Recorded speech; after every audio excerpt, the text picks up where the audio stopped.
Ces obligations doivent être respectées graduellement et appliquées sans discrimination. Le droit international interdit la discrimination dans l'éducation, notamment sur des bases d'orientation sexuelle et d'identité de genre. Le droit demande un accès égal et les mêmes opportunités. L'État doit protéger les enfants contre le harcèlement, la violence et l'inclusion dans le milieu scolaire. L'éducation complète à la sexualité doit être basée sur des faits probants et non discriminatoires. Et c'est un droit à l'éducation et sous-tend d'autres droits comme l'accès à l'information. L'État doit assurer un milieu scolaire inclusif qui respecte l'identité de l'élève et surveille les systèmes éducatifs afin d'identifier et de supprimer toutes les discriminations en pratique. Le harcèlement et la violence sont des défis à l'échelle internationale dans le milieu scolaire. Les recherches montrent constamment que les élèves LGBTI sont beaucoup plus affectés que les autres. Ils ont plus de risques de faire face à des violences physiques, à du harcèlement sexuel, à des insultes, à du cyberharcèlement et à l'exclusion sociale. Les élèves transsexuels, les variants du point du genre parlent souvent de harcèlement et ses conséquences vont au-delà de simples accidents. Les étudiants qui ne se sentent pas en sécurité ont plus de risques de ne pas aller à l'école, d'abandonner l'école ou d'arrêter leurs études. Et avec le temps, cela peut affecter leurs résultats, leur santé mentale et leurs opportunités futures. Certains pays disposent de lois anti-harcèlement qui incluent de manière explicite l'identité sexuelle et l'identité de genre, mais il faut plus de mise en pratique. Dans d'autres contextes, les protections juridiques sont absentes ou incomplètes. Et c'est dans ces contextes où des lacunes, des irrégularités persistent. Et c'est bien dans ces régions que notre base de données va effectuer un suivi des lois anti-harcèlement. C'est un suivi qui est nécessaire et bienvenu. Le droit à l'éducation inclut le recours à des moyens en cas de violation. Il faut des mécanismes qui soient accessibles et auxquels les élèves font confiance. Certains élèves ont peur de représailles et d'isolation. D'autres indiquent que leur plainte n'a pas été gérée de manière appropriée. Les élèves ne pensent pas que leur plainte va être gérée de manière juste. Voilà pourquoi cela crée des environnements où le harcèlement persiste sans prise de responsabilité. Le milieu scolaire laisse une grande empreinte sur notre vie. Il y a par exemple d'autres éléments comme un code vestimentaire limité au sexe spécifique et ces éléments peuvent créer des difficultés pour les élèves LGBTI ou non binaires, comme le refus d'un changement de nom, l'exclusion d'activités. Cela peut avoir un effet très fort sur le sens d'appartenance de certains individus.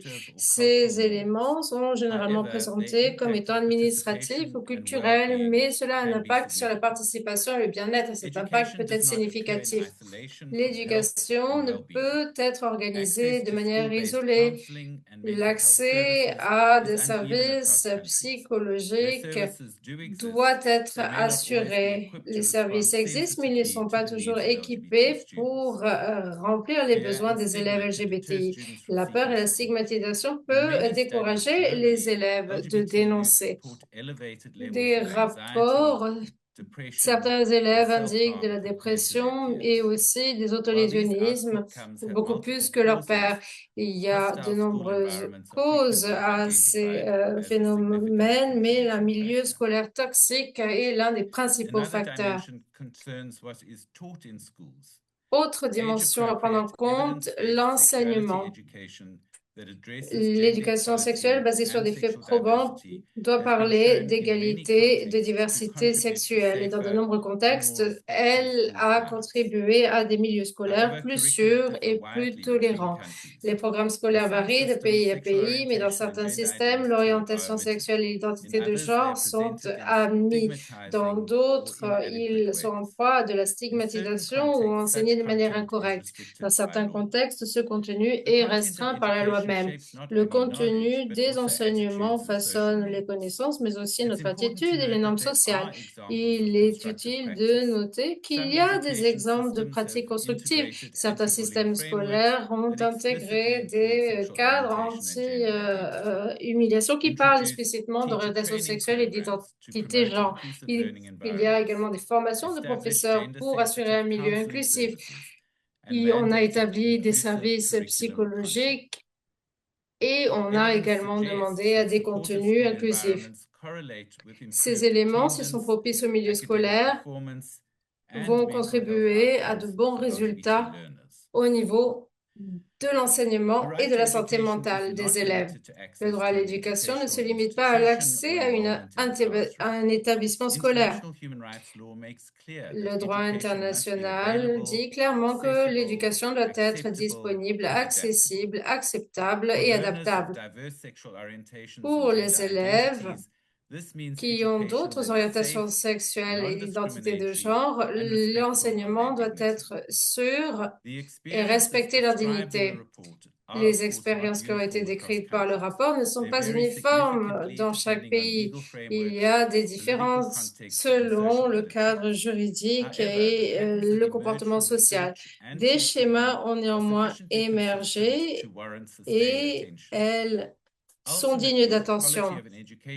La qualité d'un système éducatif peut souvent être mesurée par la façon dont elle protège les plus vulnérables. L'éducation vient façonner le futur des individus ainsi que la nature de la société même. Ainsi, il faut développer un système éducatif qui garantit à tous les élèves de pouvoir participer entièrement et en sécurité, indépendamment de leur orientation sexuelle et de leur identité de genre. Merci. Merci, Graham. C'est un rapport très intéressant. D'ailleurs, je l'ai utilisé amplement pour notre travail. Merci beaucoup aussi d'avoir parlé de notre base de données. Je pense que c'est maintenant une bonne passerelle pour la prochaine intervention. Nous allons parler encore une fois de loi contre le harcèlement. Est-ce que vous voyez tous mon écran?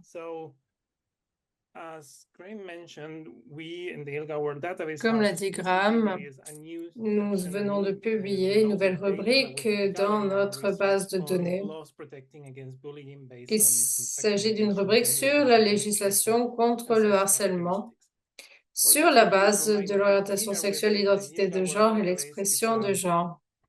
Si vous ne le savez pas déjà, cette base de données est disponible pour tous, elle est accessible et gratuite. Vous pourrez y trouver des données sur les lois, sur différentes questions au niveau international. Il est disponible en anglais et en Espagne à l'adresse database.ilga.org.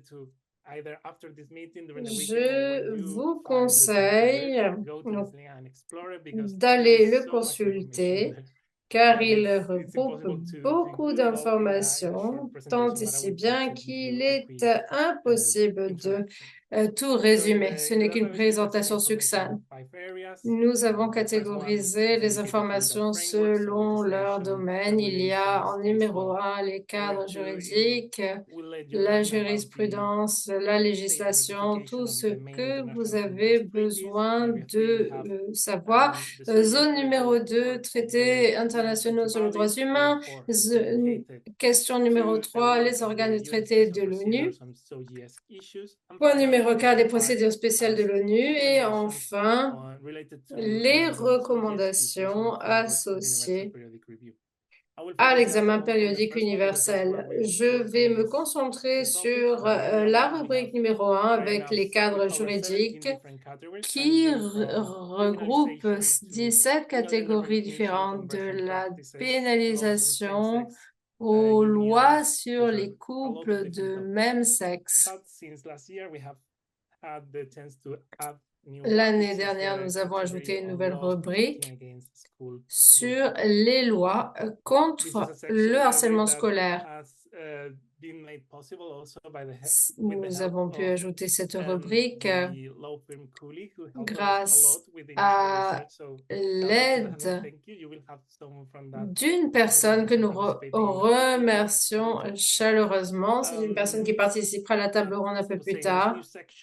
Comme je l'ai dit, cette nouvelle rubrique parlera des lois anti-harcèlement. Il s'agit de législation qui interdit explicitement le harcèlement scolaire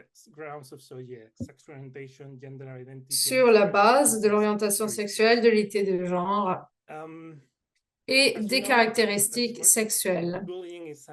Comme vous le savez, le harcèlement est un programme complexe.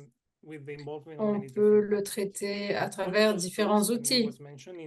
Parmi eux, il y a la législation qui fait office de protection. On nous dit que les lois ne suffisent pas, et c'est vrai, mais elles ne restent pas moins importantes car elles nous offrent un cadre pour des politiques. Si vous avez des protocoles, des codes de conduite et des mécanismes pour résoudre les conflits dans le milieu scolaire, et si tous ces éléments sont fondés sur la loi, alors il y a un système de responsabilité majeur. Et il est vrai que les pays qui ont une loi anti-discrimination, anti-harcèlement sont très utiles et cela peut donc soutenir des mécanismes anti-harcèlement. Autre point important, alors nous allons nous pencher sur la législation et pas seulement sur les politiques, car même s'il n'y a aucun cadre juridique qui reste inchangé, mais les cadres peuvent varier. Ces cadres, ils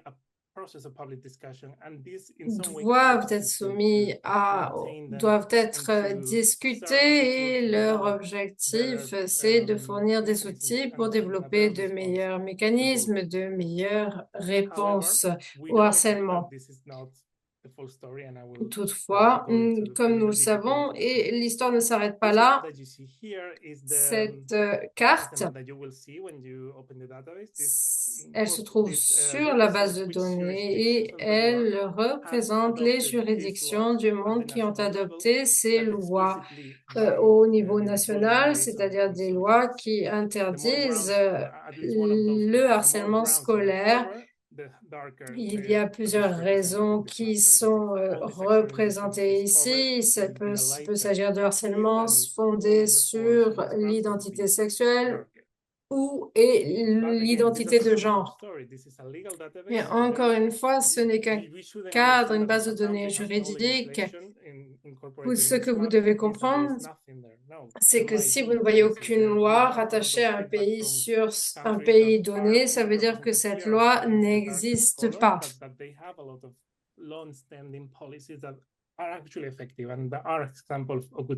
Et il y a effectivement des pays qui n'apparaissent pas forcément, mais où il y a des politiques en place.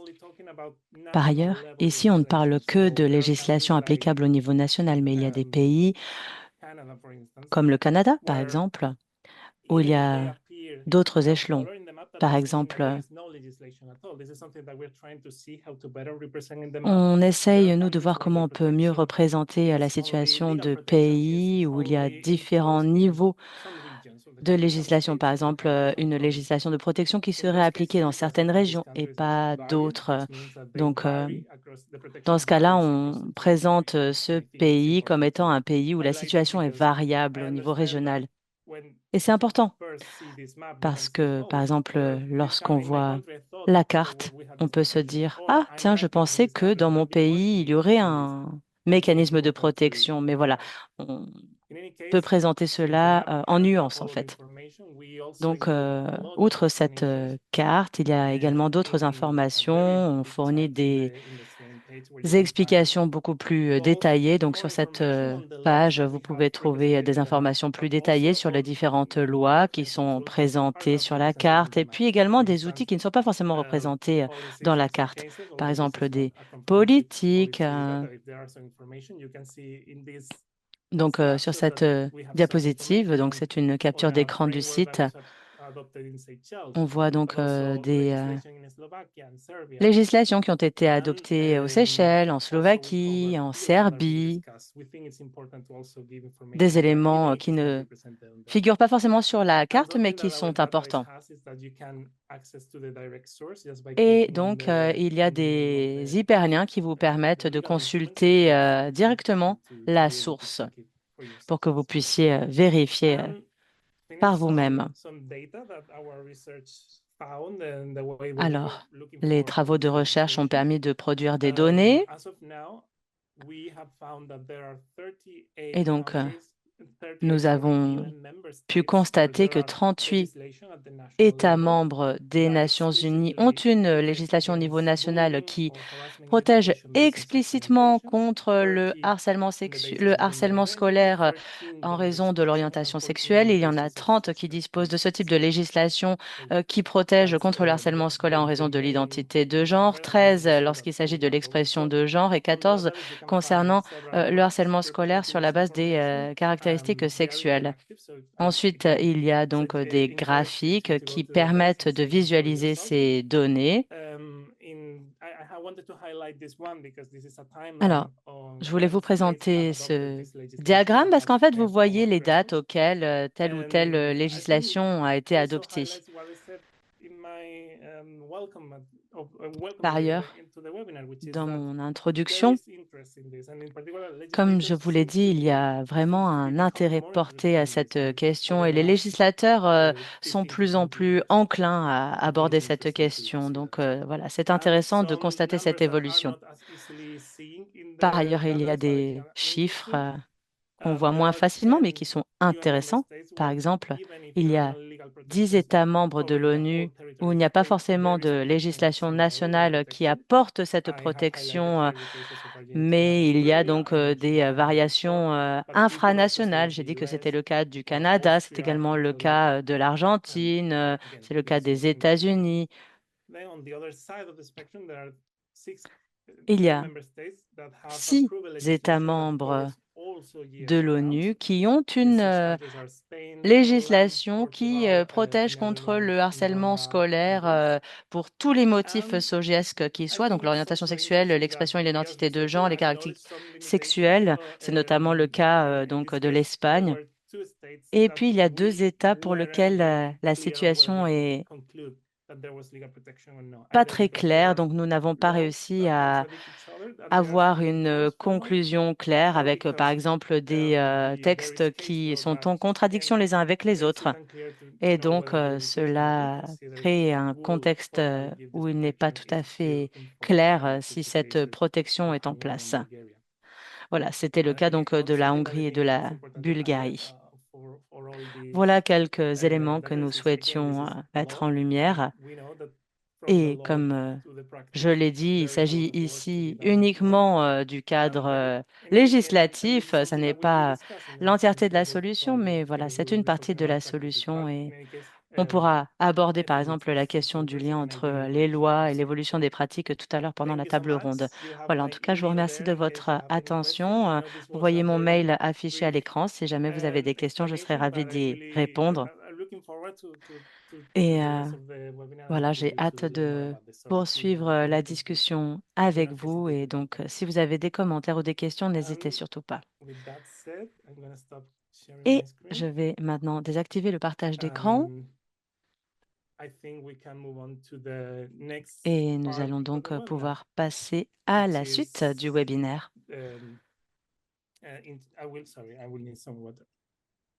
Mais d'abord, je vais boire une petite gorgée d'eau. Et donc, maintenant, je vais vous présenter Andrea Baldwin, qui a un diplôme de droit de l'Université Católica du Pérou. She's been a fellow in the Inter-American Commission on Human Rights, and now Elle she's part of the a été advocacy stagiaire à group la ILGA Commission Work. She interaméricaine will des be the droits humains. facilitator of the Elle va roundtable, and faciliter I'll la leave the table floor ronde to et je Hilda. vais Thank lui you. donner la parole pour qu'elle puisse Thanks so much, modérer la Kuro, for the conversation. introduction. We're Merci now gonna move beaucoup, on to the Kuro, pour cette presentations présentation. by On va several donc panelists. pouvoir We're gonna start entendre with différents Enrique intervenants et Gallego intervenantes. D'abord, on va Capdevila. écouter I'm gonna introduce Aaron each James panelist and then ask a couple of questions. And then Villapando, move on Enrique to the next Capdevila. panelist, and then we'll finalize with a Q&A session. Voilà, on va So entendre les everyone, différents please feel free intervenants et to intervenantes. Et puis ensuite, drop on your questions aura in the un petit Q&A temps de box in the chat. questions-réponses. Donc, si vous le souhaitez, n'hésitez Enrique pas à saisir Gallego vos Capdevila questions is a special counsel dans le at chat. OLIT, Enrique focusing on Gallego EU digital est regulation, data protection, and conseiller, il est cybersecurity. spécialisé He dans les advises questions global de technology protection companies, des online données platforms, and interactive personnelles services et on dating la apps and other sécurité en high ligne. engagement digital Il environments, donc on platform governance, user travaille safety, sur la age gouvernance assurance, des and plateformes compliance en with the ligne Digital Services pour Act, AI garantir Act, la GDPR, and the related EU conformité à framework. différentes His work frequently directives involves advisory relatives, par engagement exemple au for RGPD EU ou à la courts and protection des regulators. données personnelles en Enrique has ligne. significant experience Enrique advising a on une the longue implementation of AI expérience dont technologies, la including mise en governance œuvre de frameworks for the ethical and technologies compliant basées deployment of sur AI systems, l'intelligence AI artificielle enabled pour personalization, garantir la content moderation conformité aux tools, lois. and automated decision making. In parallel with his practice, En Enrique parallèle à is sa actively pratique, engaged in pro bono Enrique work est supporting impliqué community dans and des civil society initiatives. travaux Applying his expertise in bénévoles digital avec rights, des privacy, and communautés. Il platform s'intéresse accountability to advance aux access to droits justice and numériques responsible pour faire innovation. progresser l'accès à la justice et à My first l'innovation, question to notamment en ligne. Enrique is, Alors, ma première based on your question experience with à online Enrique est la platform suivante. Sur la base policies, de what votre are examples expérience of good avec practices les to plateformes en protect ligne, children quelle from est cyberbullying, votre idée de bonne particularly pratique pour LGBTIQ+ protéger youth? les jeunes du cyberharcèlement, en Please, particulier the les floor is élèves yours. LGBT? Thank you very much Merci beaucoup pour cette question your introduction and also et for the merci beaucoup question. pour cette Before we présentation. begin, I just wanted to Alors, avant de thank commencer, Ilga je for giving tenais us à opportunity remercier to collaborate on ILGA de this nous project avoir because as donné la Laura mentioned at the possibilité de beginning, collaborer avec our law firm l'organisation sur has ce been deeply projet involved parce in the que, research project. voilà, And I'm nous here avons just to live by beaucoup myself, but participé I à have ce more projet de than 40 recherche. colleagues across J'ai, 10 jurisdictions that have moi, pu contributed to this project. travailler And I'm avec very happy différents to collègues, be différentes personnes qui here ont today with contribué à all ce of you projet et je and suis also vraiment speaking ravie on d'être à vos their côtés speaking on their aujourd'hui behalf. pour pouvoir parler So, de ceci et as a notamment lawyer pouvoir who works on m'exprimer a au nom de mes daily collègues. basis on Donc, the moi, quotidiennement, intersection je of travaille technology, à la regulations, croisée de la online technologie, platforms, we l'information sur are différentes also confronted plateformes. on a daily basis Et au to quotidien, questions regarding on reçoit des self-expression questions in the digital sur sphere, and also I advise la platforms on how to sécurité, protect the younger la users protection des données. J'aide les online plateformes communities, également à protéger les dating jeunes apps, or for instance, any sur kind of différentes social communautés media en platform. ligne, sur les So plateformes when telles it que les comes to réseaux what are the sociaux, best les practices for applications protecting numériques. the youngest Donc, pour ce qui est des community bonnes pratiques online, pour protéger les we have jeunes already en spotted ligne, eh several good bien, on a practices déjà that some identifié platforms plusieurs bonnes have pratiques designed qui sont by exercées themselves, par and différentes those plateformes auxquelles elles se sont best engagées. practices they have been Ces bonnes codified pratiques, or elles they ont have been été transposed codifiées ou elles ont into été law. transposées en texte de So loi. just to give you an example why this Alors, is je vais vous critical, donner un exemple let's de take la a raison pour step laquelle back and c'est think vraiment a essentiel. 14-year-old who is questioning their Par exemple, prenons le cas d'un well, jeune de 14 ans qui est en the answer to questionnement this au question niveau is de typically son they are not identité going de genre. to seek for answers at the school, Eh probably bien, they il est are not probable que going to cette discuss personne with their ne cherche parents pas or their des friends. réponses à They're ces going to questions try à to find l'école some ou auprès de answers ses to these parents ou auprès questions de ses amis. online Il est on probable que cette personne platforms they essaye de have trouver des the réponses à ces obligation questions en and the ligne. responsibility to allow Et young donc, users to nous avons la interact with others, to responsabilité de seek for this permettre à ces information, jeunes but also to usagers be able to d'interagir sur navigate les this period plateformes, of their life leur or permettre de to interact with naviguer, other traverser cette users période in a de safe vie space. en So, what can échangeant avec platforms d'autres do in order to protect children internautes et ce en online toute from any sécurité. Alors, kind comment on of fait pour protéger abuse les or mineurs en etc.? ligne, les protéger de tout First of all, abus it's en ligne? all Eh about bien, clarity and la transparency. priorité, Platforms, they are c'est obliged to que les adopt explicit plateformes rules soient about harassment based contraintes on sexual d'avoir des orientation, on gender règles très identity. claires sur la lutte If you're contre le users of harcèlement platforms like Instagram or Meta, you sexuel have et seen Par exemple, si vous utilisez des plateformes comme Instagram ou d'autres, vous avez peut-être vu ce genre de charte auquel les usagers doivent se conformer.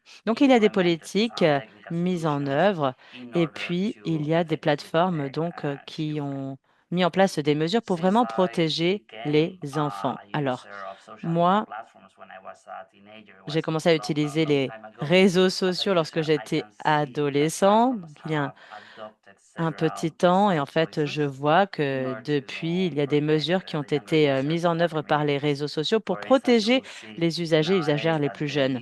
Par exemple, aujourd'hui, les paramètres par défaut des plateformes en ligne, en tout cas pour la plupart des plateformes en ligne, sont le fait d'avoir un compte privé. Et il y a des restrictions qui sont paramétrées par défaut et qui empêchent de recevoir des messages de la part de personnes qui sont situées en dehors de nos cercles. Alors, il est plus facile aujourd'hui qu'auparavant de bloquer des usagers sur des réseaux sociaux et il est plus facile de bloquer des contenus non sollicités. Par ailleurs, pour ce qui est des mécanismes de signalement des contenus néfastes, eh bien, en tant qu'utilisateur ou utilisatrice, ou moi en tant que personne qui contrôle ce type de plateforme, je vois qu'il y a des outils qui sont en train d'être mis en œuvre. Alors, je ne sais pas exactement comment formuler cela, mais en fait, la mise en œuvre ne se passe pas exactement comme on le souhaiterait. En général, cette application des outils, elle repose sur des outils d'intelligence artificielle qui ne comprennent pas véritablement le langage utilisé dans ces contenus et j'aimerais vous donner des exemples. Par exemple, il y a une différence entre des discours qui prennent pour cible nos communautés ou par exemple lorsqu'un jeune parle de transition de genre ou de coming out. Alors nous, en tant qu'individus, en tant qu'humains, on sait faire la distinction entre ces deux types de discours. Mais lorsqu'il s'agit d'outils d'intelligence artificielle utilisés pour la modération de contenu, eh bien, ces outils ne sont pas capables de faire la différence entre ces deux discours. Donc parfois, les plateformes, elles surréagissent par rapport aux contenus liés aux identités de genre, par exemple. Et ces contenus, ils sont directement retirés et ça réduit au silence les membres de nos communautés. Et d'un autre côté, ces plateformes, parfois, elles sous-appliquent leurs propres protocoles, leurs propres procédures. Et donc, cela permet la diffusion de discours de haine. Et en fait, on voit qu'il y a des outils qui ne sont pas suffisamment efficaces.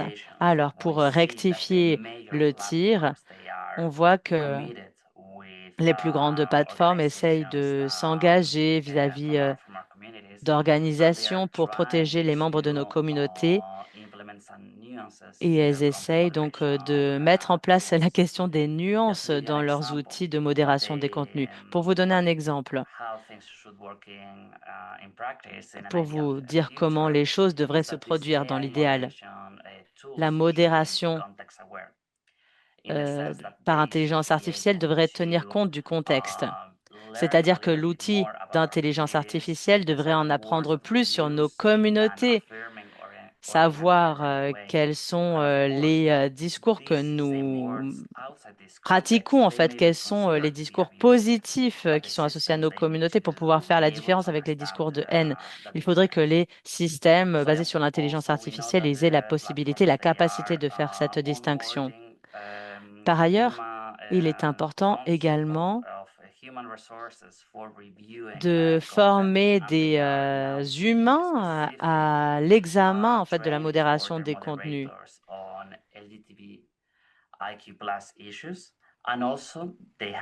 Qu'il y ait des personnes humaines qui soient davantage formées aux questions relatives aux personnes LGBTQI+. Voilà, donc ça, ce sont des suggestions et un petit aperçu de ce que font les plateformes en ligne pour essayer de protéger les utilisateurs et Thank you, utilisatrices les Enrique, for plus sharing jeunes. those good practices, Merci especially the beaucoup, ones that Enrique, have been pour turned ces into bonnes policy and pratiques, en laws, particulier and also for celles qui ont highlighting été the main challenges the l'origine implementation is de facing. politiques, My de lois. next Voilà, c'est question très for intéressant aussi you de savoir quelles sont les is, difficultés de mise en today, œuvre. many Autre jurisdictions are question. adopting Alors, new aujourd'hui, de nombreuses regulatory frameworks to juridictions protect utilisent children des online. cadres For instance, réglementaires pour age-based protéger les restrictions jeunes in social en media ligne. Par usage. exemple, il y a Do you see any des risks in these policies restrictions limiting applicables LGBTIQ+ aux children's jeunes access en to ligne. Est-ce supportive que online vous resources? pensez que How can cela they peut be empêcher addressed? les jeunes LGBT d'accéder à des ressources de soutien en ligne et comment éviter cela? Alors, en fait, c'est une question extrêmement complexe. Alors, bien entendu, si on fait le suivi de ce qui se passe, par exemple, en Europe, mais aussi en Australie, aux États-Unis, eh bien, oui, il y a de nouvelles initiatives législatives en cours qui sont en train d'être débattues. C'est le cas donc en Australie, au Royaume-Uni, concernant donc les restrictions liées à l'âge et la vérification de l'âge. Alors, c'est une question très délicate pour nous. Déjà, de par le monde, on constate qu'il y a un besoin de meilleure vérification de l'âge et on voit que sur certains réseaux sociaux, il y a la volonté d'interdire l'accès aux réseaux sociaux pour les mineurs de moins de 16 ans ou alors de permettre un accord parental. Alors, évidemment, le but de ces mécanismes de vérification de l'âge ou ces restrictions liées à l'âge, c'est de protéger les jeunes. Mais effectivement, cela rend l'accès plus difficile à des réseaux sociaux pour des jeunes utilisateurs et des jeunes utilisatrices. Et donc, qui sont les premiers perdants de ce type de situation? Eh bien, ce seraient les jeunes utilisateurs et utilisatrices qui ne se sentent pas en sécurité en ligne. En fait, ce seraient les premiers grands perdants. Alors, avoir accès à Internet, ça n'est pas un luxe, c'est un moyen d'accéder à un soutien mental, de nouer des relations, d'avoir accès à des informations qui ne sont pas forcément accessibles ailleurs, par exemple à l'école ou au sein de la famille. Donc, le risque de couper l'accès à ces réseaux sociaux, eh bien, on peut l'imaginer. Pour certains jeunes, il y aurait la perte du sentiment d'appartenance, la perte de possibilité d'interagir avec d'autres personnes qui se trouvent dans la même situation. Donc, on pourrait dire que ces mesures qui visent à protéger les enfants, quelque part, eh bien, elles défavorisent d'autant plus certains membres, les membres les plus jeunes de notre communauté.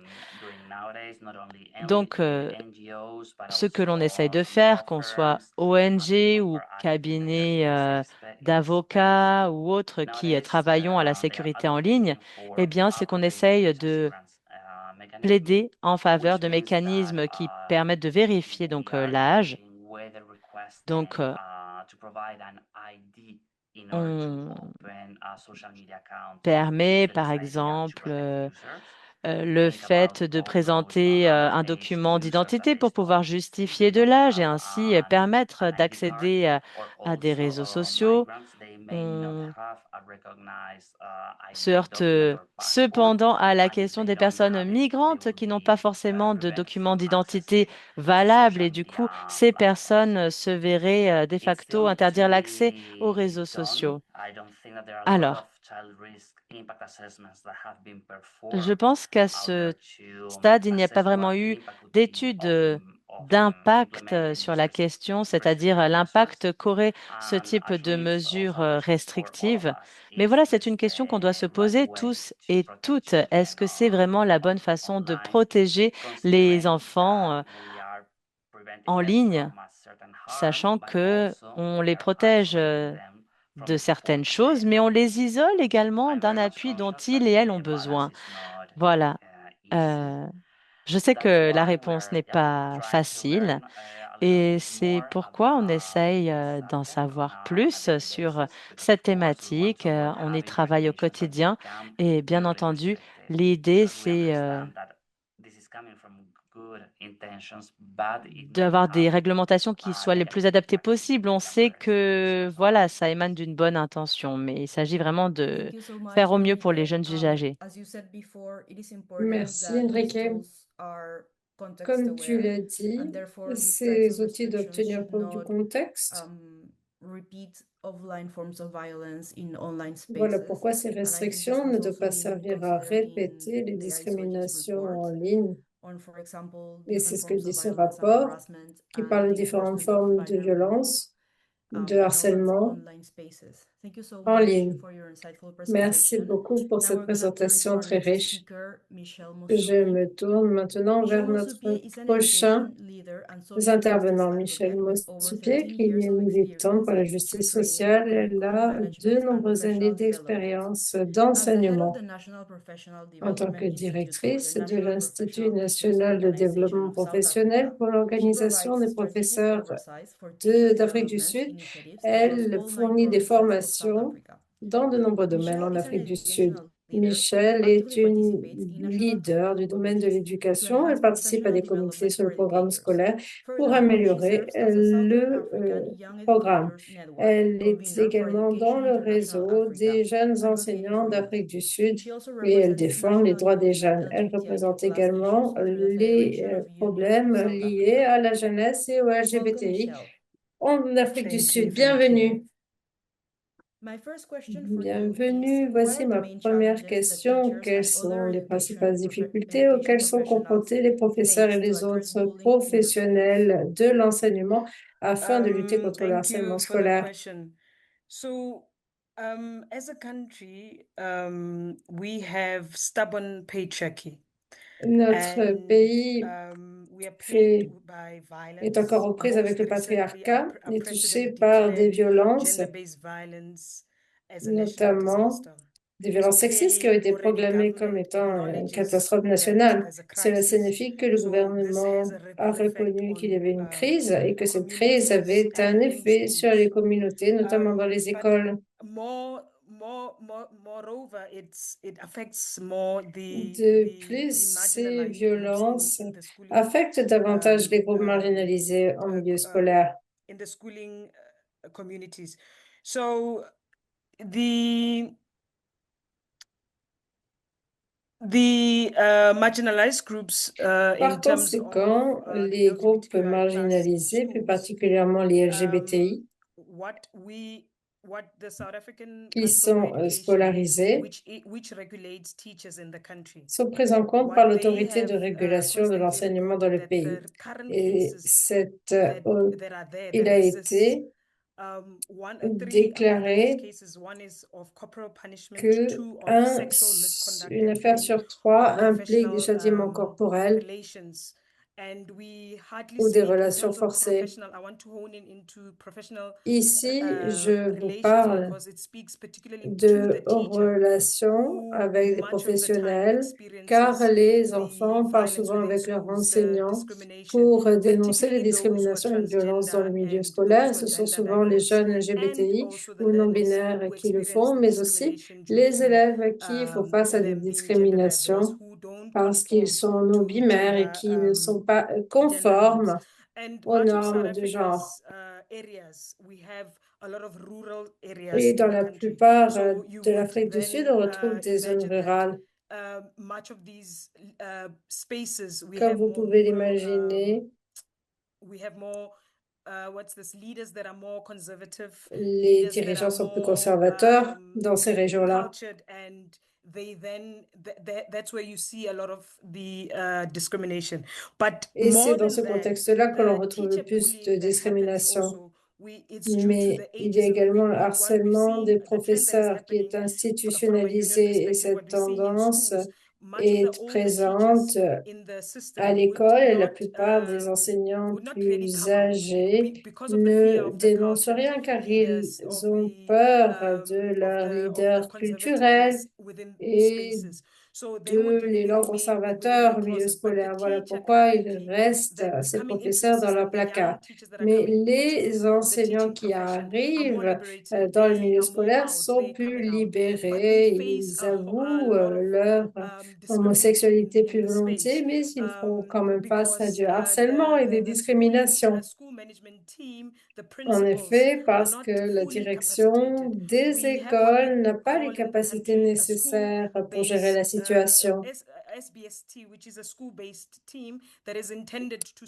Il devrait y avoir une équipe qui est à la charge de soutenir les professeurs dans chaque école et c'est une plateforme qui est soutenue par le gouvernement pour ce qui est de fournir des capacités nécessaires aux écoles pour aider les élèves qui sont discriminés ou harcelés au sein du milieu scolaire. Mais on se rend compte que l'équipe de direction de l'école, qui est supposée soutenir ce processus, eh bien, n'assiste pas à ces formations qui sont disponibles. L'équipe de direction envoie d'autres personnes. On obtient alors un principal qui n'est pas correctement formé ou qui n'arrive pas à gérer tous les sujets associés aux personnes LGBTI+. Je vous fournis deux exemples.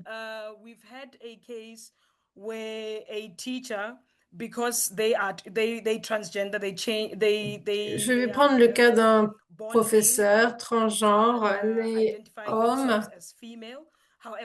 qui se sent femme, mais qui n'a pas modifié son genre sur sa carte d'identité. Ce professeur a postulé au poste d'enseignant et ensuite, il passe un entretien. Le jury s'attend à un homme, mais c'est une femme qui rentre. Alors, le candidat est discriminé. Et dans ce genre de procédure, nous pouvons intervenir, déposer plainte, afin que les personnes LGBTIQ+ puissent disposer d'opportunités égales et être traitées de manière juste. Autre exemple qui est similaire, et je reviens sur ce qu'a dit Graham. Il a dit que les personnes transgenres et non-binaires font face aux discriminations les plus dures dans le milieu scolaire. On parle souvent des élèves, mais il faut savoir que les professeurs sont des victimes de harcèlement aussi, alors qu'ils doivent fournir un enseignement de qualité.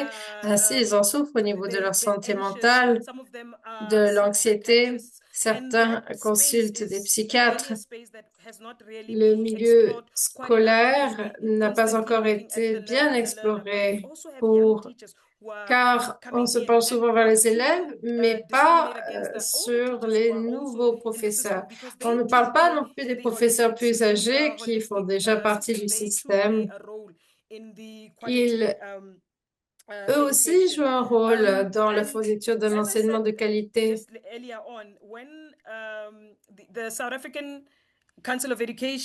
Le Conseil d'éducation sud-africain disait qu'il y avait plus de 6500 plaintes pour harcèlement de personnes, harcèlement et discrimination de personnes LGBTQI+.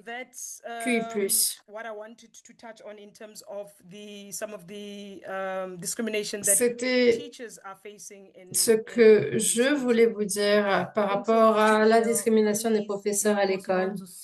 Merci, Michel. On ne peut ignorer le fait que les violences sexistes sont un problème institutionnel et un impact disproportionné sur les communautés vulnérables. Et merci aussi de nous avoir parlé des violences à l'encontre des professeurs, notamment ceux qui ne sont pas conformes aux normes sociales ou non binaires.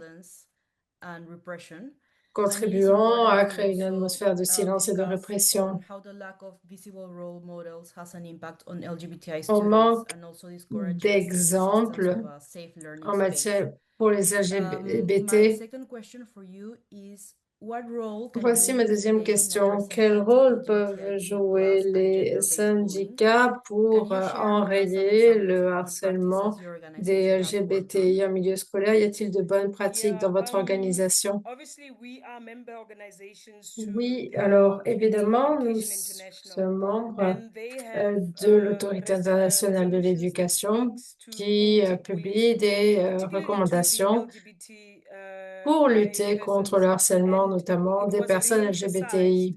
or reinforced now in the last Ces Congress, règles ont été renforcées lors du dernier congrès. the EI Congress, and also as a member organization to Et en tant, the Federation of nous Women sommes of South également Africa. des membres We de la also have Fédération des resolutions that speak syndicats d'Afrique du Sud. Nous disposons donc non-violence at the d'autres workplace. résolutions qui But favorisent what la we- non-violence what I sur want le to lieu de first travail. speak to as one of the positives that have Mais come je out souhaitais into également that vous have come parler out des now points from some of the positifs consultative qui viennent discussions that we've d'émerger had à with partir government. des différentes discussions The consultatives que National nous avons eues Education avec Policies le Act in South gouvernement. Africa La loi sur la politique nationale de forces l'éducation consults force le teacher unions when gouvernement they have à policies or consulter when les they syndicats formulate policies or d'enseignants implement policies. lorsqu'il élabore ou met en œuvre des Play a politiques. critical role in Le influencing syndicat and peut alors enhancing some of the largement mechanisms that can be influencer, put in place to renforcer ensure certains that mécanismes à mettre en place teachers as well as our learners are not pour discriminated s'assurer against. que But nos most enseignants et recently, what nos has élèves ne happened sont pas is discriminés. we have a subject called life Plus orientation, which is a récemment, compulsory subject for il y a une learners. matière que l'on appelle And that orientation sur la vie, qui est obligatoire. subject has incorporated Et more cette content. They've amended matière the vient curriculum, which d'incorporer will play plus de contenu, they have amended qui peut jouer un rôle très important. include On comprehensive a sexual modifié le education programme scolaire pour inclure curriculum. l'éducation So from complète à la grades sexualité. 4 to grade 12, life Des skills classes and life 4 à 12, il y a les content that matières, speaks to compétences de comprehensive vie sexual education.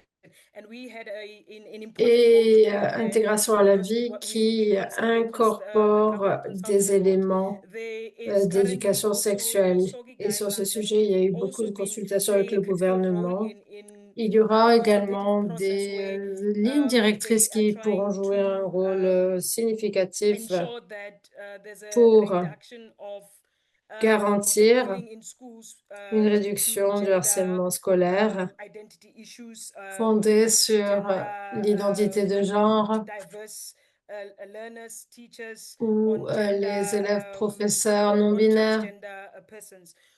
ou So transgenres. the only problem that we have in that, Le yes, seul we were problème in the que nous we avons are in the sur right direction in terms of ce point, c'est que oui, en effet, advocating nous for this. sommes dans la bonne However, direction, dans la manière dont the nous subject plaidons life en faveur de orientation and cette life skills in question. the country, because it's a Mais compulsory ces subject, what they do is matières they allocate a d'orientation sur subject la that you are vie qualified est for. For example, I'm a teacher. obligatoire. They will Alors, allocate, je I'm vous a dis comment ça qualified accountant fonctionne. teacher. They will allocate Imaginez, accounting je to suis me, and life professeur, orientation would be professeur de sort of an comptabilité, add-on c'est after ma they've allocated matière. Et what's this, ils vont attribuer toutes les my main matières, core subject that I'm specialized in. dont la So the fear mienne, we la have comptabilité, et as ensuite teacher ils vont unions is that m'attribuer if l'orientation you sur are la then vie. Et notre allocating part en life tant que orientation to a professeur, person who's c'est not really passionate about it, who really who still d'attribuer has their cette matière à personal bias, quelqu'un qui then n'est they pas therefore don't passionné ou qui a des préjugés. they don't Dans ce bring the cas, message cette correctly or personne teach ne va pas the message correctly véhiculer as le to the content message that we are trying to correctement. bring about Il within ne va pas the enseigner tout le system. contenu But que there's nous a lot essayons of d'incorporer dans le engagements that système. we can do as teacher unions. Mais nous pouvons faire Currently, beaucoup in de the choses en last tant que 3 years, we syndicat have been d'enseignants. training over Ces 3 dernières 22,500 in années, collaboration with government nous avons on formé DBE plus de priorities, on 25 000 departments personnes sur les priorities.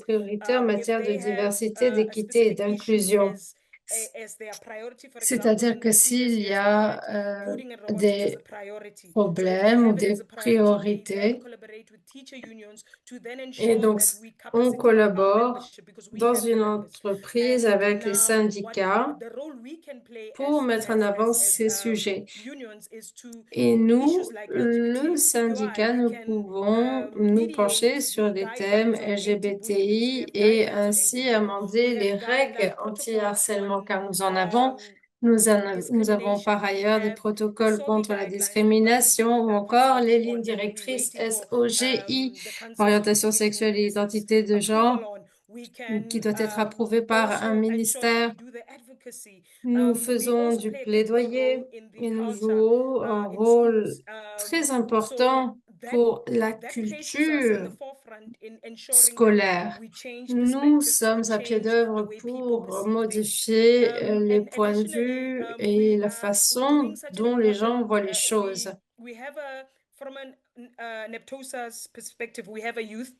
Nous avons un guichet dédié à la jeunesse et nous essayons de former les jeunes, de les sensibiliser.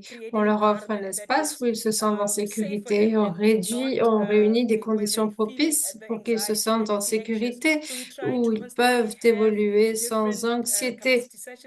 Nous organisons des formations sur la sensibilisation. Et c'est ce que nous faisons de la sensibilisation parce que pour certains, le problème, n'est pas qu'ils ne veulent pas faire mieux, c'est qu'ils ne savent pas que c'est possible. Donc, c'est ce sur quoi nous nous concentrons. Et actuellement, nous travaillons sur un projet lié aux violences sexistes dans le milieu scolaire. Nous travaillons avec une fondation basée au Royaume-Uni et nous formons des jeunes garçons de 13 à 15 ans.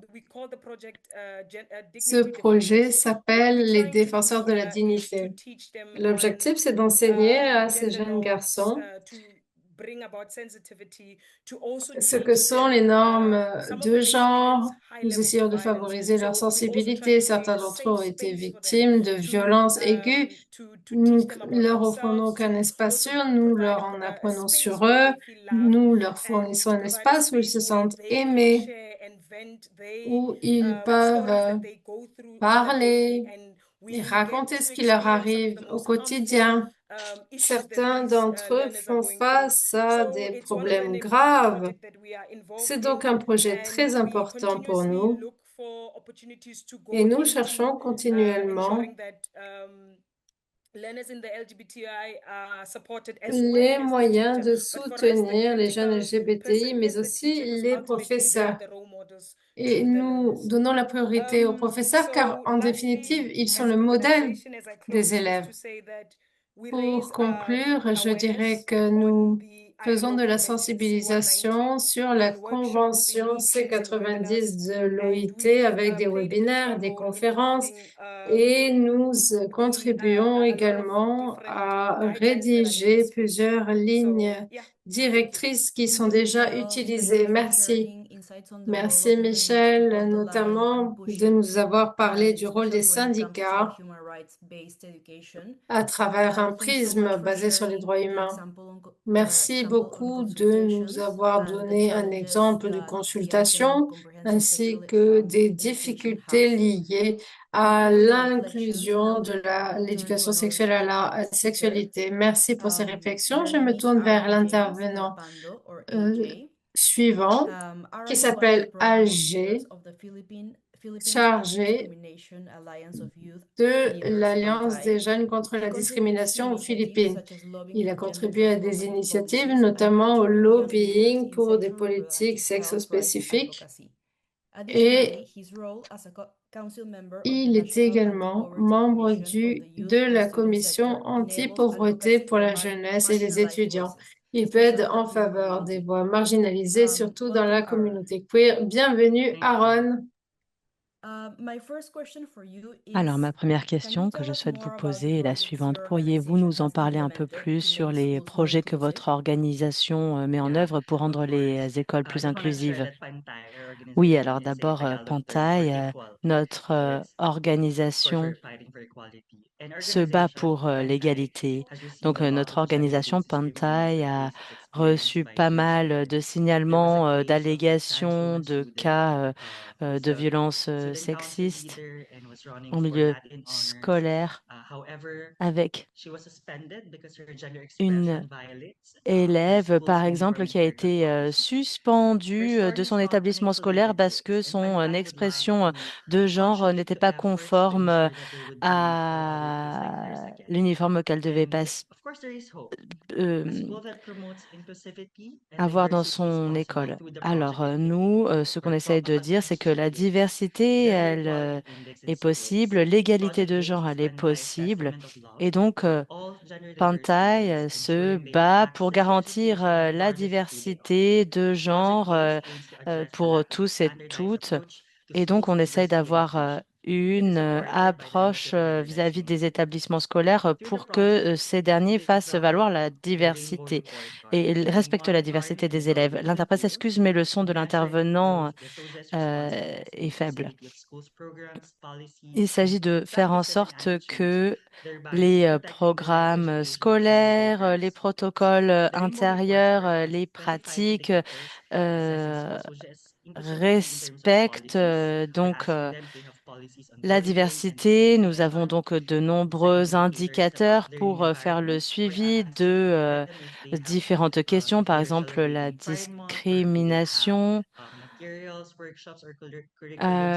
l'organisation d'ateliers de sensibilisation, la formation des personnels enseignants au sein des établissements scolaires. L'interprète s'excuse, mais le son coupe.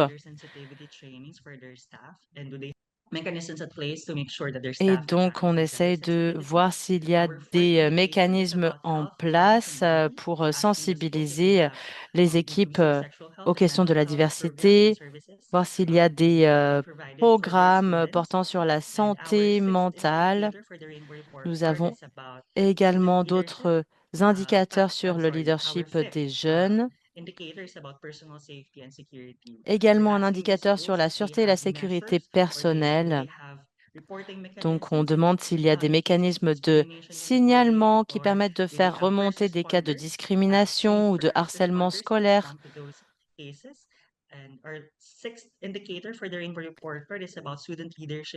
Et puis donc, comme je l'ai dit, il y a des indicateurs qui portent sur le leadership et la participation des jeunes. Par exemple, la possibilité pour les élèves LGBT de s'organiser, d'avoir des espaces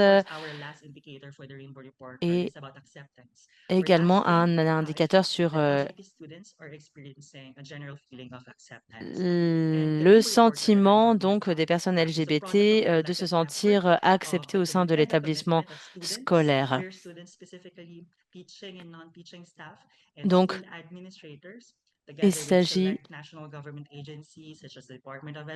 de travailler avec des autorités de l'enseignement au niveau national, par exemple le ministère de l'Enseignement, également le défenseur des droits humains. Et en fait, Pantaille est impliqué vraiment dans une démarche de co-création avec différentes parties prenantes pour faire en sorte que les établissements scolaires soient les plus inclusifs possibles.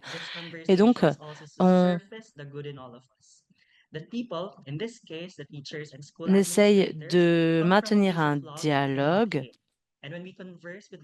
qui se base vraiment sur l'amour, car c'est uniquement avec un dialogue fondé sur l'amour qu'on peut créer des espaces sûrs, qu'on peut lutter contre la discrimination, notamment la discrimination à l'égard des élèves LGBT. Et en fait, nous, ce qu'on essaie de leur faire comprendre, c'est qu'on a une démarche fondée sur l'amour, fondée sur la protection et qu'on peut aider les établissements à avoir un fonctionnement plus inclusif. On travaille également avec des établissements scolaires dès les premières années d'école pour leur permettre notamment de combler les lacunes là où il y en a. Alors, lorsqu'on a présenté ce projet au ministère de l'Éducation, On nous a demandé, eh bien, qu'est-ce qui va se passer après l'évaluation? Alors nous, ce qu'on essaye de faire, c'est donc proposer le projet arc-en-ciel, c'est-à-dire qu'on propose une palette de services avec des ateliers de sensibilisation, de renforcement de capacité. On reconnaît le fait que créer des activités, des programmes, ça ne suffit pas. Et donc, nous travaillons également sur la question du plaidoyer, du lobbying, pour vraiment avoir un résultat plus durable. Et donc, on a notamment travaillé sur l'élaboration d'une boîte à outils de lobbying qui peut être utilisée avec certaines parties prenantes. Donc,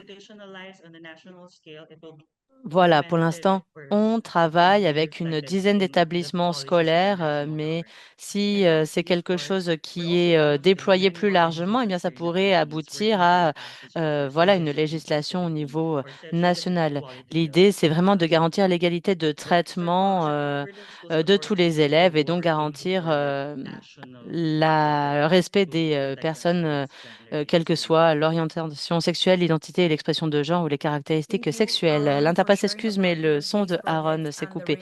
Merci beaucoup, Aaron, de nous avoir parlé de ce projet, de cet outil arc-en-ciel, de ce que vous faites, notamment pour garantir un environnement plus inclusif dans les établissements scolaires. Vous avez parlé donc de la boîte à outils, des sessions de sensibilisation, de renforcement des capacités.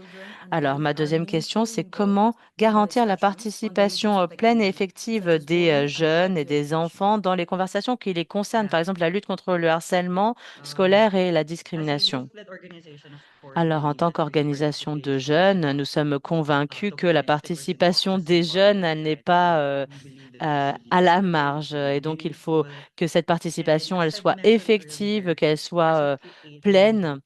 Et donc, nous impliquons les jeunes à part entière, y compris, bien entendu, les jeunes queer. Et en fait, les jeunes, ils sont impliqués au titre de co-développeurs de ce projet. Et puis, ils et elles s'impliquent également tout au long de la mise en œuvre et au long de l'évaluation du projet. Donc, en fait, on ne se présente pas comme leur sauveur. En fait, ça n'est pas du tout l'idée. Euh, Nous, notre logique, c'est que on co-crée, on co-porte un projet avec les jeunes. Et quand je dis avec eux et elles, en fait, eh bien, nous, on fait partie également de cette même communauté.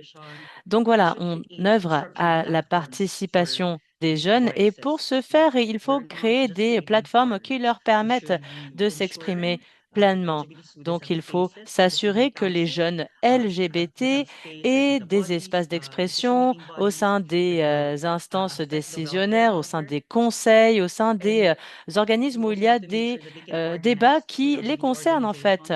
Donc il faut aussi leur permettre de se mettre en lien avec des organisations LGBT, par exemple, pour que les jeunes LGBT ne se sentent pas isolés. Et en fait, ce qu'il faut aussi, c'est outiller les jeunes. Donc, moi, j'ai parlé de la boîte à outils arc-en-ciel. Et en fait, cette boîte à outils, elle dispose d'un module spécifique aux personnes LGBT, aux jeunes LGBT, qui leur permettent de travailler sur leur propre plaidoyer, qui renforcent leur capacité sur leur propre développement personnel. Alors, on ne dit pas qu'on les autonomise, qu'on renforce leur pouvoir d'agir avec donc en arrière-plan l'idée qu'ils ne seraient pas suffisamment outillés. C'est quelque chose qu'ensuite ils peuvent choisir. Et puis, on travaille également à la question de se préserver. Par exemple, les personnes LGBT, les jeunes LGBT sont confrontés aux questions de santé mentale, par exemple. Et donc, il s'agit de permettre l'accès à des informations, leur permettre d'avoir accès à des tests de dépistage, à pouvoir diffuser des informations auprès de leurs pairs. Voilà, donc dans ce projet, on fournit un appui technique aux établissements scolaires, mais l'un de nos indicateurs porte sur des services inclusifs vis-à-vis de la santé sexuelle, la santé mentale. Et donc, dans le cadre des établissements scolaires qui participent, eh bien, il y a eu des activités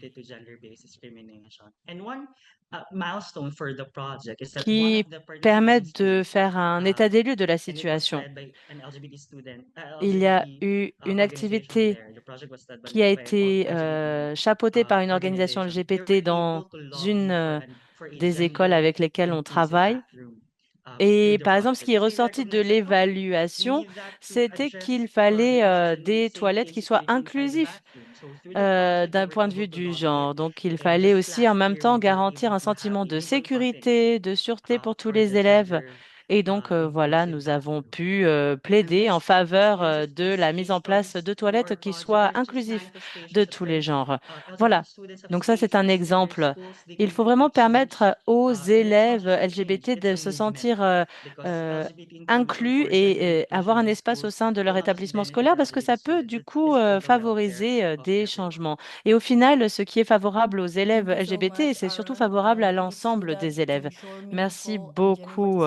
C'est vrai, c'est important de garantir la participation pleine et effective des jeunes et pour cela, on a besoin de structures qui garantissent cette participation. Alors, nous arrivons à la fin de la table ronde. Donc, je me tourne vers les membres du public. Si vous avez des questions, n'hésitez pas à les saisir dans la boîte questions-réponses. On pourra y répondre directement. Et je redonne la parole à Kuro Peña. Merci beaucoup, Andrea, et merci à nos trois intervenants et intervenantes. Alors, parfois, on a tendance à se focaliser sur les lois, les documents qu'on passe en revue, et en fait, pour moi, c'est toujours très rafraîchissant, utile d'entendre les personnes qui travaillent dans différents contextes, comme on l'a pu l'entendre, en fait, voir que chacune a sa façon de s'attaquer à cette question. Et c'est utile parce que ça nous rappelle pourquoi on travaille sur cette question. Donc voilà, c'est vraiment de bons exemples de bonnes pratiques. Alors tout au long du webinaire, on a dit à plusieurs reprises comment la discrimination, comment le harcèlement scolaire était un obstacle au droit à l'éducation. Alors maintenant, je voudrais donner la parole à Farida Saïd, qui est directrice exécutive de l'Organisation pour la justice de genre au Pakistan. Elle a été experte sur les droits culturels et elle est rapporteuse spéciale sur le droit à l'éducation. Merci beaucoup, Farida, d'avoir accepté notre invitation. Vous avez la parole. Merci beaucoup. Bonjour, bonsoir tout le monde. Merci beaucoup de m'avoir invité à prendre la parole. Et tout d'abord, bravo à l'ILGA pour le travail accompli. C'est vraiment essentiel. Ça a été une expérience riche d'enseignement pour moi et je tiens à vraiment tirer mon chapeau à toutes ces personnes qui travaillent aux quatre coins du monde pour faire en sorte que les établissements d'enseignement soient des espaces sûrs pour tous et toutes et qu'il n'y ait pas de personnes qui soient discriminées, quelle que soit leur identité ou leur orientation sexuelle. Alors, je ne vais pas répéter ce qui a été dit, mais je pense que affirmer le droit à l'éducation comme une affirmation légale, c'est vraiment important. On a parlé de la question des lois. Les lois ne sont pas toutes la solution, mais en fait, les lois, elles identifient les normes qui doivent ou ne doivent pas exister. Et donc, lorsqu'on a une loi en place, on a la possibilité ensuite de faire une action en justice pour demander en fait le respect de la loi. Donc, mon rapport déposé au Conseil des droits l'année dernière se concentre sur l'accès à l'éducation, en tout cas l'accès à une éducation sûre. Et donc, ça pose la question du droit à être en sécurité et à se sentir en sécurité, c'est deux choses différentes. C'est-à-dire que les élèves, les apprenants, les enseignants, le personnel, toutes les personnes doivent être protégées de toutes sortes de violences, qu'elles soient physiques, sexuelles, psychologiques, émotionnelles ou autres, et de pratiques néfastes. doivent garantir la liberté d'expression et toutes ces questions, elles ont été abordées par les intervenants et intervenantes. Et donc, il faut garantir ce sentiment, ce droit à la sécurité dans les différents espaces, y compris en ligne. Voilà, donc c'est vraiment très important de rappeler cela. J'ai entendu de nombreux élèves dans différentes communautés et votre communauté me dire qu'ils et elles ne se sentent pas en sécurité. Voilà.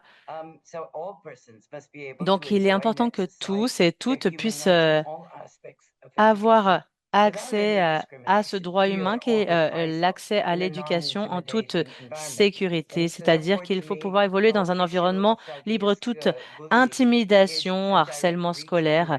Voilà, et finalement, le harcèlement scolaire, c'est une atteinte directe à ce droit humain. Il y a des conséquences multidimensionnelles liées au harcèlement scolaire. On en a mentionné certaines et le cyberharcèlement en fait partie. Ça peut également être un harcèlement sexuel, émotionnel, psychologique. Ça peut être la discrimination. Et toutes ces questions ont des conséquences psychologiques qui sapent le développement émotionnel, psychologique de la personne et son sentiment de sécurité. Tout ceci doit être reconnu. Cibler les élèves en raison de leur orientation sexuelle, leur identité, expression de genre, viole directement les droits humains et notamment donc le droit à l'éducation.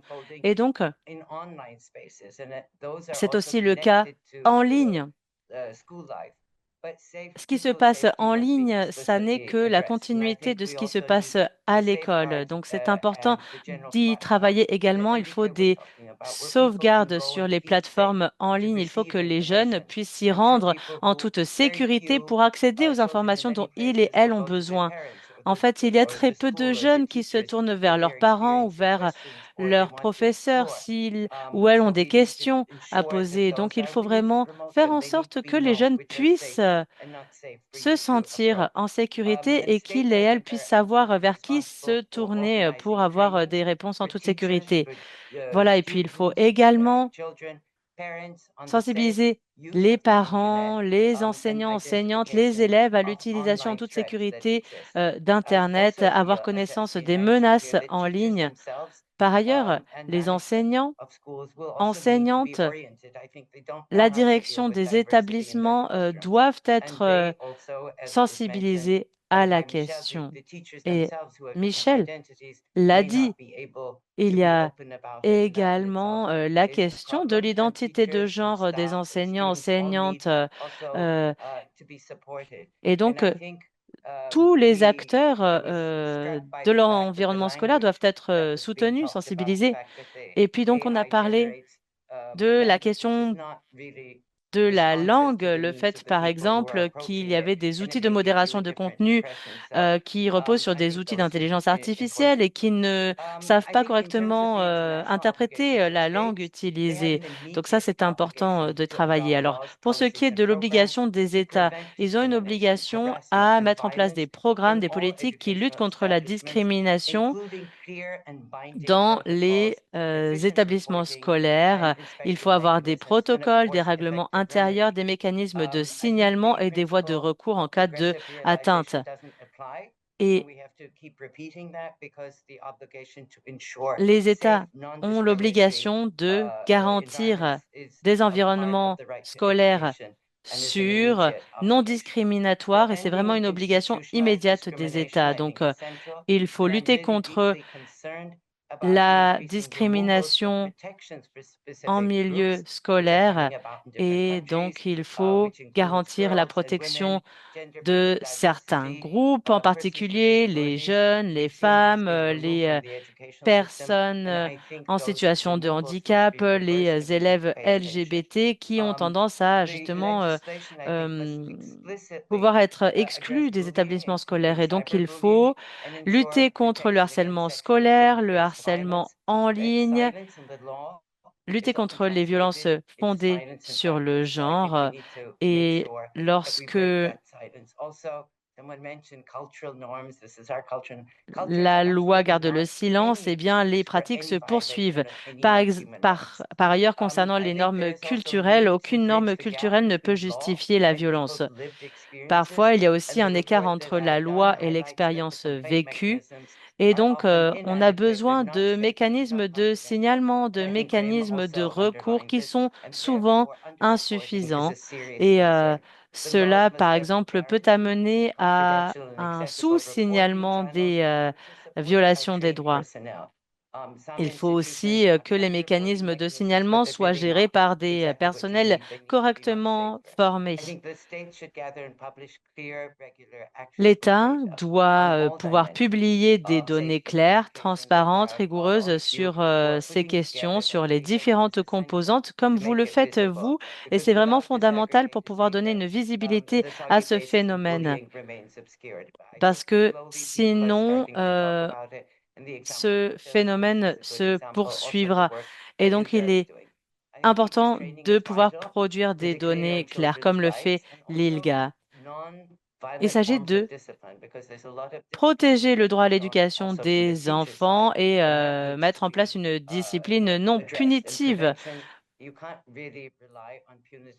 On ne peut pas se reposer sur des mesures punitives. Or, c'est plutôt quelque chose sur quoi se repose le personnel enseignant.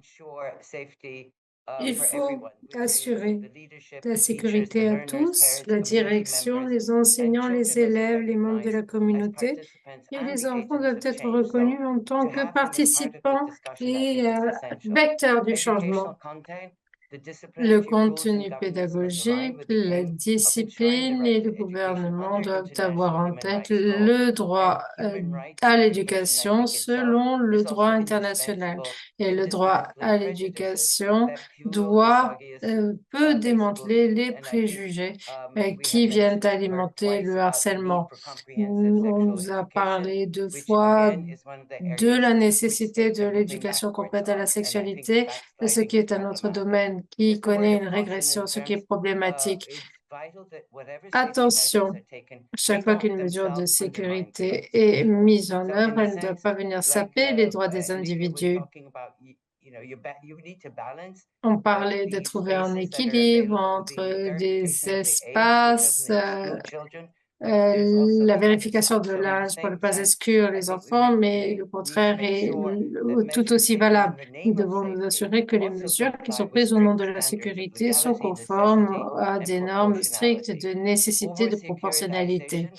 La sursécurisation qui est utilisée de plus en plus avec une approche basée sur la surveillance viennent saper l'essence même de l'éducation qui doit être empreinte de confiance. Les mesures de sécurité doivent être temporaires et respecter les droits humains et doivent s'accompagner de programmes qui viennent éradiquer la cause profonde de la violence, de la discrimination et de l'exclusion. Pour conclure, je dirais que la loi contre le harcèlement scolaire ne sont pas symboliques. Il s'agit de l'expression concrète de l'obligation des États de s'assurer que tous les élèves, quelle que soit leur identité, leur emplacement ou tout autre facteur, puissent accéder à l'éducation sans peur des représailles. Nous devons nous reposer sur de bonnes pratiques, les amplifier, celles qui sont identifiées dans la base de données. Ainsi, on pourra imiter ces pratiques, car souvent, les gens ne les connaissent pas. Ces bonnes pratiques doivent être promues et on doit également développer les lois de protection à travers la mise en œuvre, la formation, la participation significative. Ce sont des éléments indispensables pour transformer les espaces éducatifs en espace où la diversité est respectée et où toutes les identités peuvent s'exprimer pleinement. Pour moi, le droit à l'éducation, selon le droit international, appartient à toutes et à tous. Nous devons donc protéger ceux qui sont les plus vulnérables et renforcer l'intégrité du système éducatif dans son ensemble. Les lois de protection dans le domaine de l'éducation pourront ainsi avoir du sens pour tout le monde. Il faut également inclure la voix de ceux qui ont été affectés et doivent pouvoir participer au débat pour façonner la loi.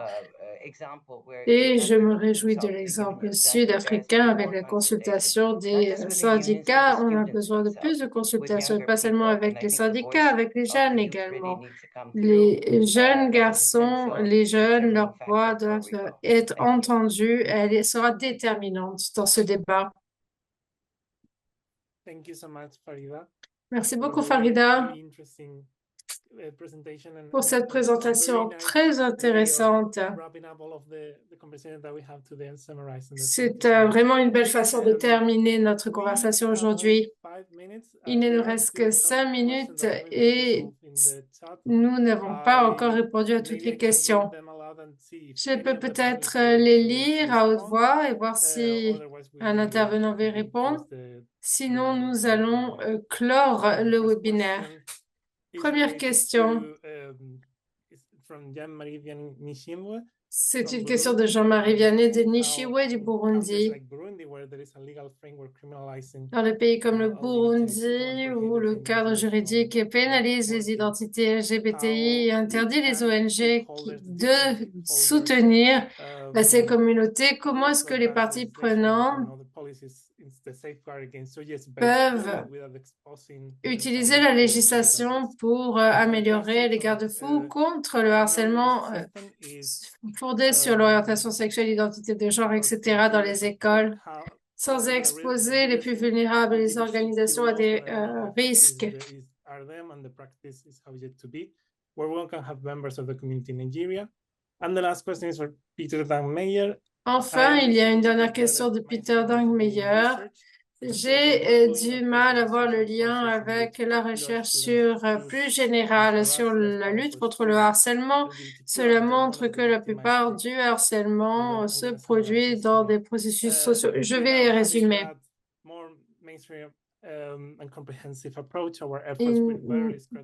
Sans cette approche générale, nous aurions du mal à opérer.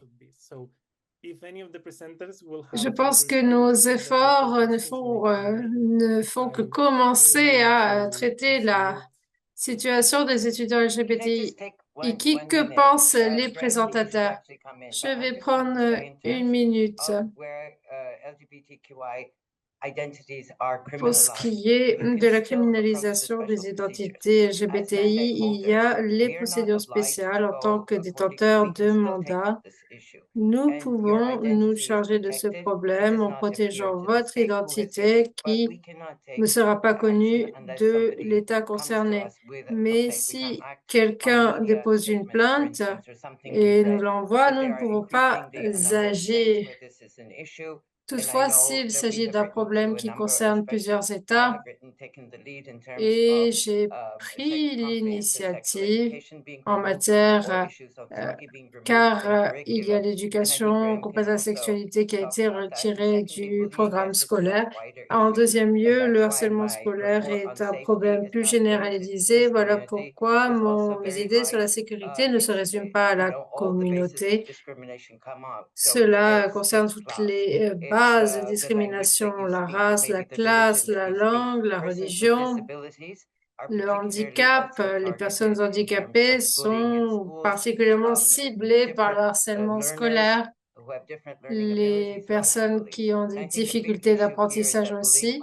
Et je pense que le problème le plus grand ici, c'est que le harcèlement en ligne continue. Donc, le harcèlement scolaire a toujours existé, mais au moins, lorsqu'on sortait de l'école, on ne devait plus s'en préoccuper. Maintenant, ce harcèlement scolaire reste chez vous, il reste avec vous 24 heures sur 24. Merci beaucoup, Farida. D'autres réponses? Okay. In that case, Bien, dans ce cas, merci à toutes et à tous. Merci aux intervenants, Gray, Michel, Farida et Aaron. Merci, Andrea. Merci à tous nos collègues d'ILGA qui ont travaillé sur ce webinaire. Je remercie les interprètes et je m'excuse auprès d'eux. Je sais que je parle rapidement. J'essaie vraiment de travailler dessus. Enfin, merci beaucoup à tous les participants. Ce fut un webinaire très intéressant. En tout cas, j'espère que ça a été le cas pour vous. Merci. Thank you. Goodbye. Bye.